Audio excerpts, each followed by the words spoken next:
Mike from Frank's Fiddle. I know you're here. Where are you? Let me find you. There you are. Okay. Awesome. Awesome. Hey, And you, hear you. hi. Hear you. Hi. Hi. Hi all. Well done, Bob. Great shot. Great job. Yeah, did good. Right, okay. My thing was is cross string playing. And I've started trying to learn this tune called Frank's Reel for a few reasons. And one of the bits in it is if you play it at fast speed, there's a ferocious cross fiddling piece between the E string and the A string. But it moves down the E string. So it's played one on the E string, two on the A string, and it moves down the E string. And even at slow speed, and it almost seems the slower I do it, the more difficult it is to do. I can't get any kind of a rhythm when I'm doing the crossbowing, and I have to almost slow it down to 1, 2, 2, 1, 2, 2, and then I've tried doing that and playing it and playing it and playing it. And if I try and then fit that into the tune, back into the tune, well, I'll just show you, shall I? Because it just all goes to crap. Yeah, please do. I did make one minor epiphany yesterday. I had one epiphany. And I realized that I need to start to change my chair because my chair makes me slump down, which makes me tilt my fiddle, which means I end up playing almost vertically on the E string. So I've changed my position and also changed the position of my shoulder rest to try and make it more flat. And that's helped a little. But so shall I just play the bit that I'm struggling with, or shall I play the tune? Yeah, please, yeah. What? Which one? The tune? Well, you said Frank's Reel, and you said there's a part where there's string crossing between the E and the A.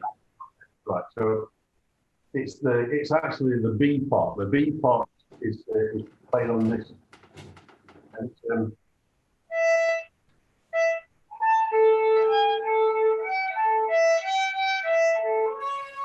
so it goes like that.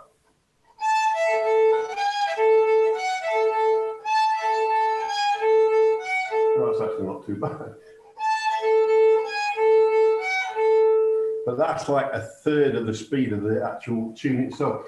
And when I've done that, it sounds like it's okay. But when I play it in the tune, it goes completely wrong, and I end up sort of rolling the bow backwards and forwards.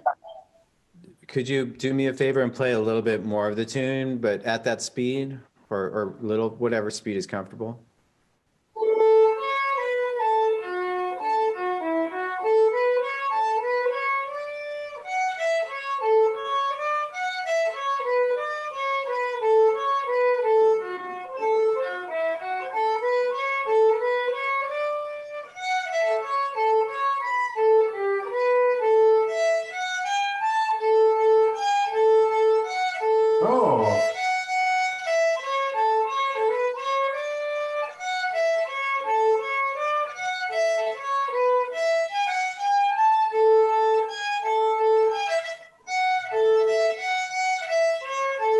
So actually, that's better than it's been ever in the history of playing it.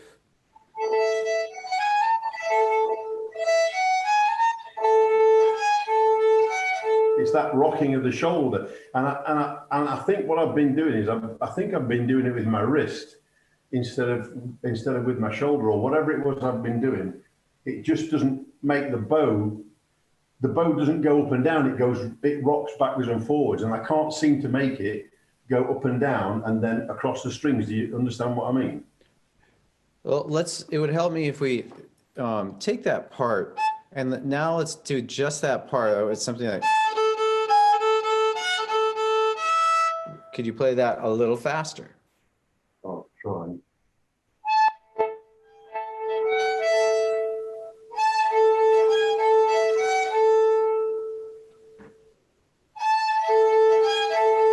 Yeah, okay.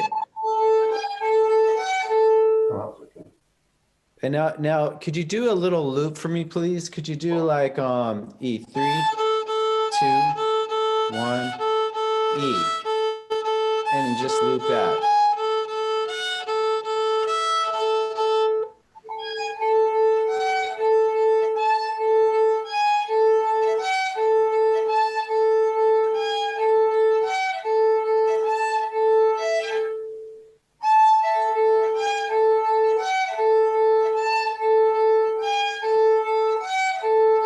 Good, good. And let's stay with that. All I want to do is just tune it. The E, the first finger is a little sharp. Could you play that? First finger on E. Again. Good. And now walk up to the third. 1, 2, 3. Good. And now do that same bit, same loop, same speed.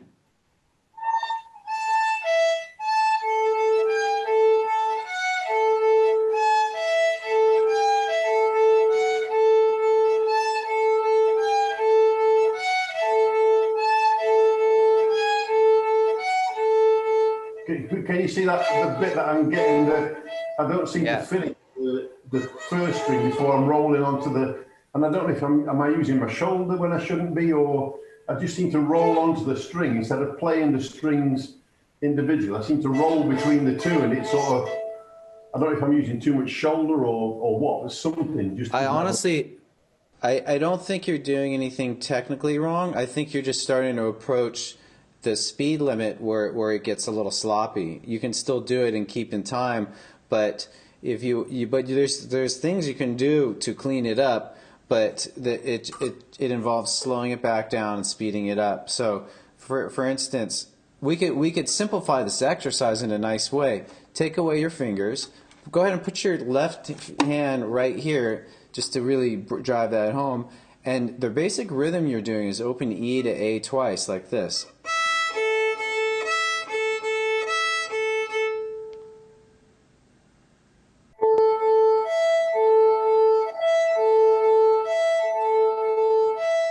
But is it elbow or wrist that I should be using to move between the strings? Something. I think it's kind of a combination of lifting your forearm.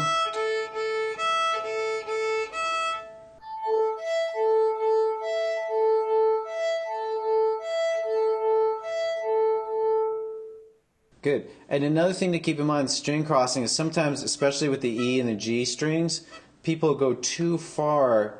They use all this extra angle when you don't want to. You want to stay. You want to have a very minimal angle so that you can more quickly get to the other string. So, as I say, that part of that was mechanics because I was tilting the fiddle right down, and I was actually bowing. And a lot of the time, I was bowing on the body of the fiddle. I was getting so low, I was actually bowing on the fiddle of the body, not the body of the fiddle. So I've changed my posture a bit, but I still. This is the best it's been. I feel like a bit of a fraud because that's the best it's been. So that's how bad it's been. Well, yeah, your posture, that was a good adjustment because it looks good. Why don't we take this exercise and speed it up and find your breaking point? So let's do E to A twice.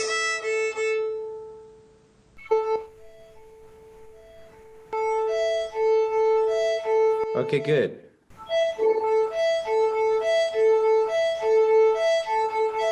Yeah, that's it. That's my break. Faster. You did that fine.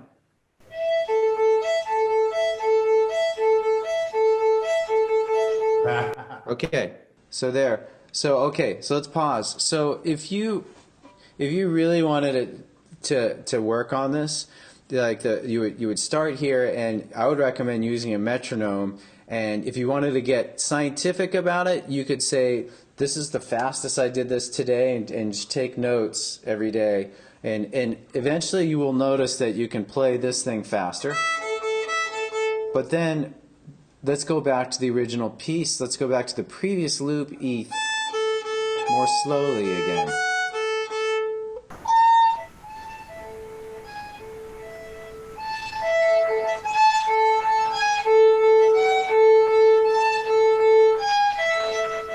Yeah, see, I lose it.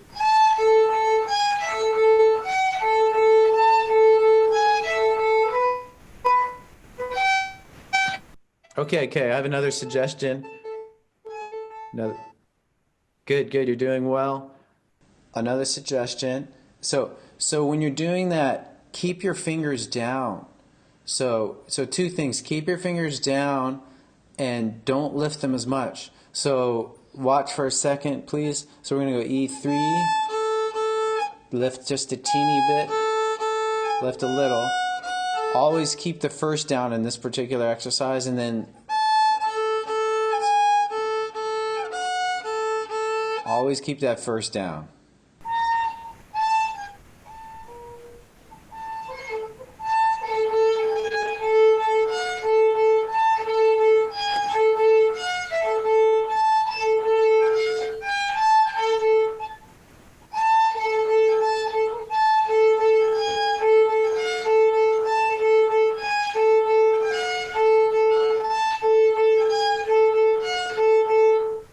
Okay, good. Sorry, I didn't hear that last bit, Frank. The fingers down is quite tough because I naturally, I've noticed a lot that I put the finger down that I'm playing, and the other fingers I put them down as I want to play them. And so when there's a piece like that, there's a couple of tunes that I play where I actually could keep the fingers down, but for some reason I just don't have. I don't know why it is, but I take the fingers off. Maybe it's because I used to play guitar. I don't know, but I don't do that. I don't keep the fingers on and run them down. I place them on as I want to, and I also find that a lot of bad notes because I'm putting my fingers not down in the right place. So that's quite a good exercise, is the keeping the fingers down. I'll have to work on that. Yeah. So keeping the fingers down, and so I have just one last thought on this, though. Overall, you're doing it right. It's just a matter of you want to work it up to the speed that you want to play it at. You're just going to need to use a metronome and keep going back to these precision exercises. So I don't know what it is about the metronome. I find I just can't do it. I'm going to need to practice with it, but I really struggle with the metronome. I don't know if other people find it's a real. I just don't know what it is. I don't seem to be able to listen to that and do this, and it just goes completely out of sync all the time. So I do need to persevere with it. I do find that a struggle. Yeah, well, thanks for sharing that. And the thing with the metronome is that people usually, it's like anything. If you're learning something, you don't jump to the hardest thing. Think of using a metronome is like learning a very complex tune. You don't just jump right into it. You start with little stages. So I won't linger on this too long because I'm going to do a few other people, and you had more of a question on string crossing, but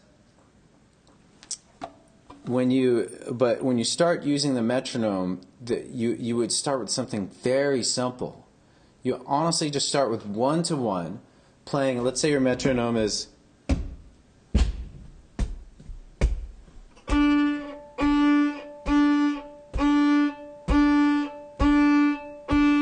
and it sounds really ultra beginner, but this is how you get to where you want to be.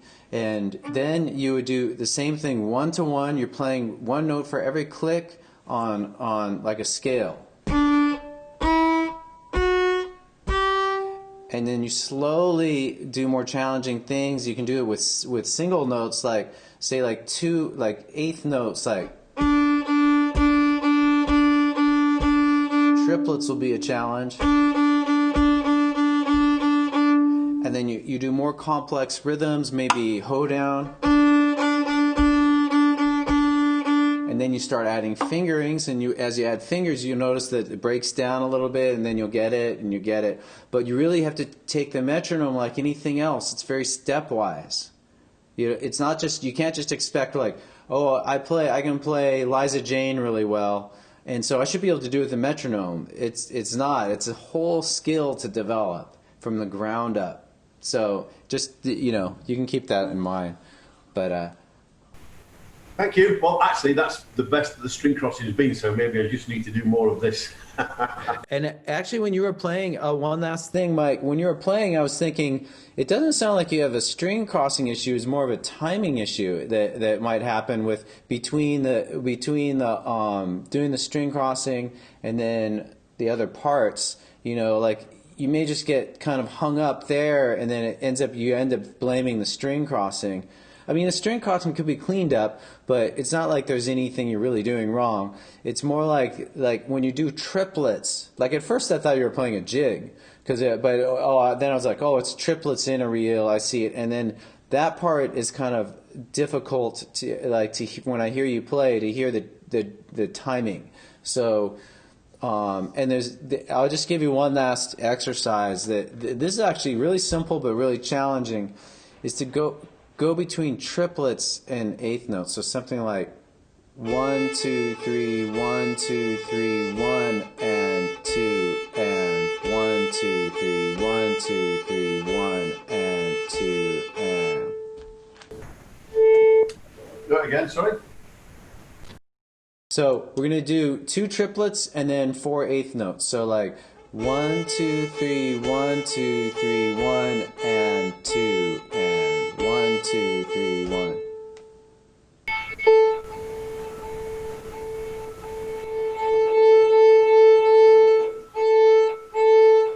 Like that. Na, na, na. Yeah. So anyway, just try this now too. 1, 2, 1, 2, 3, 1, 2, 1, 2, 3, 1.